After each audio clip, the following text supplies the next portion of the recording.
এত কষ্ট পাই, একটা মুন্সি কি করে এত নিচে নামে?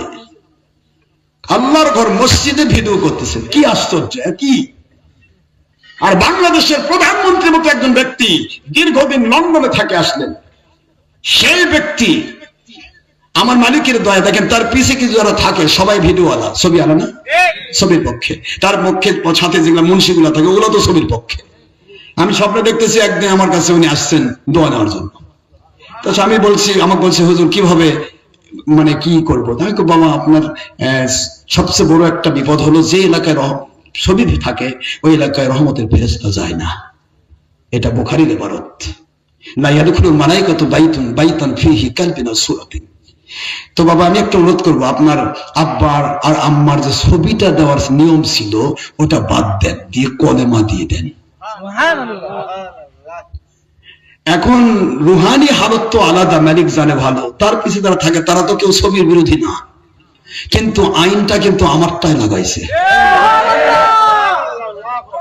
আমি স্বপ্নে যেটা বললাম, কারণ আমরা তো কোনো শাসক গোষ্ঠীর কাছে যাব না, এটা আমাদের জিন্দেগি। কারণ হুজুর পাক সাল্লাল্লাহু আলাইহি ওয়াসাল্লাম বলেছেন যে শাসক গোষ্ঠীর পিছে পিছে ঘোরে তারা ওলামায়ে সু, ধর্ম ব্যবসায়ী মুরব্বী। আর শাসক গোষ্ঠী পিছে ঘুরবে যে আলেমদেরকে দোয়া নেওয়ার জন্য, ওরা হবে ওলামায়ে হক, হক্কানি আলেম। আমরা তো কার কাছে যাবো না, কোনো চিন্তাও করি না, চাই না, পাই না, দরকারই না, বলে চিন্তাই নেই। কিন্তু রুহানি হালতে স্বপ্নের ভিতরে যে কথাটা আমি বলে দিলাম যে বাবা ওই ইয়াগুলো বাদ দিয়ে কালেমা দিয়ে দেন, আলহামদুলিল্লাহ তিনি তার ভবনে, এমনকি সংসদ ভবনে তিনি বিশাল বড় করে ক্যালোগ্রাফি দিয়েছেন, কালেমা লা ইলাহা ইল্লাল্লাহ মুহাম্মাদুর রাসূলুল্লাহ সাল্লাল্লাহু আলাইহি ওয়াসাল্লাম, কোনো ছবি লাগাই নাই। আলহামদুলিল্লাহ বলেন জোরে। এখন আইন করেছে বাংলাদেশের প্রত্যেকটা প্রতিষ্ঠানে যেখানে শেখ হাসিনার মুজিবের ছবি থাকতো, যেখানে খালেদা জিয়া এবং জিয়ার ছবি থাকতো, সেই জায়গায় থাকবে কালেমা তাইয়্যিবার ক্যালোগ্রাফি। আলহামদুলিল্লাহ বলবেন না জোরে? এটাকে বলে রুহানি পাওয়ার। রুহানি পাওয়ারে আমরা কথা বলবো, কাজ আমার মালিক করে নেবেন। নাকি তার পিছনে যারা আছে তারা সবাই ছবি বিরোধী? কেউ প্রস্তাব দিছে ছবিটা নামান, কেউ প্রস্তাব দিবে না, তো সবাই ছবির পক্ষে। ছবির বিরুদ্ধে তো এক ডক্টর আশরাফ সিদ্দিকী, সেটাই তো কায়েম হলো। মন খারাপ হচ্ছে আপনাদের?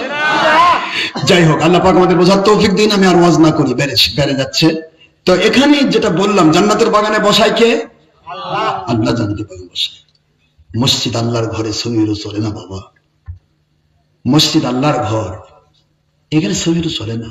কোরআনের মজলিস আল্লাহ পাকের জান্নাতের বাগান, এখানে ছবিরও চলে না। কে বলবে? বললেই বলে ভণ্ড, ওই একাই জানে, জানে সবাই কিন্তু মানে না। এই এক জালেম পালালো না, ঠকবাজ আব্বাসি কাপগাছি, এমন পালান পালাইছে কই চিনি না। আবার কয় যে আল্লাহ পাক ডক্টর আশরাফ সিদ্দিকীর নেক হায়াত বাড়িয়ে দিন, দোয়াও করতেছে, আবার কয় যে চিনি না। এই জালেম কেমনে ধরা পড়লো? তারপরও বেলজ্জার মতো আবার ভিড় করছে যে ভিডিও জায়েজ। কি? ছবি হারাম, ছবি হারাম, ভিডিও জায়েজ। কেন? ভিডিও চলমান। আশ্চর্য কথা, আমি কি বুঝবো এদের মাথার মধ্যে কি পায়খানা ঢুকছে নাকি? আরে ভিডিও শব্দের অর্থই স্থির চিত্রের সমন্বয়। স্থির চিত্র ছাড়া পৃথিবীর কোন প্রসাধনী, কোন কেমিক্যাল স্থির চিত্রের আগে ভিডিও তৈরি করতে পারবে না। আগে স্থির চিত্র তৈরি হয়, হাজার হাজার কোটি কোটি স্থির চিত্র সেটিং হয়ে থাকে। যখন ভিডিও মুভি করা হবে তখন স্থির চিত্রটা একটার পর একটা পার হবে, এটাকে বলা হবে ভিডিও। কথা বলছেন না কেন? তার কারণ হলো ভিডিও চলমান আছে, ভিডিওতে ক্লিক করে বন্ধ করে দেন, হা করে চাই থাকবে। এই হা করে চাওয়াটা স্থির চিত্র। কথা বল না কেন? স্থির চিত্র কি? হা করে শেষ, আর লড়ো না। এই যে স্থির চিত্র হা করে আছে, এখন এটাকে টিপ দিল, চলমান হলো, অর্থাৎ ছবি পার হচ্ছে, চলতেছে। কথা বলতেছেন না কেন? এখন চলমান হলে যদি জায়েজ হয়, আমি আবার বললাম যে তাহলে ভালোই তো মদ হারাম, এখন তোমার ভিতরে মদ ঢক ঢক করে ঢালে দিব, তুমি তো চলমান, বোতলে থাকলে হারাম। কত বড় জালেম, কত বড় বেঈমান এটা। চলমান হলে জায়েজ হবে, স্থির হলে জায়েজ হবে না। স্থির স্থিরটা যদি জায়েজ না হয়, চলমান জায়েজ হয়, তাহলে তো মদ তো বোতলে থাকলে হারাম হবে। এখন বোতলত আছে হারাম, এখন ঢক ঢক ঢক ঢক করে খেতে চলমান। কি কথা বলছেন নাকি?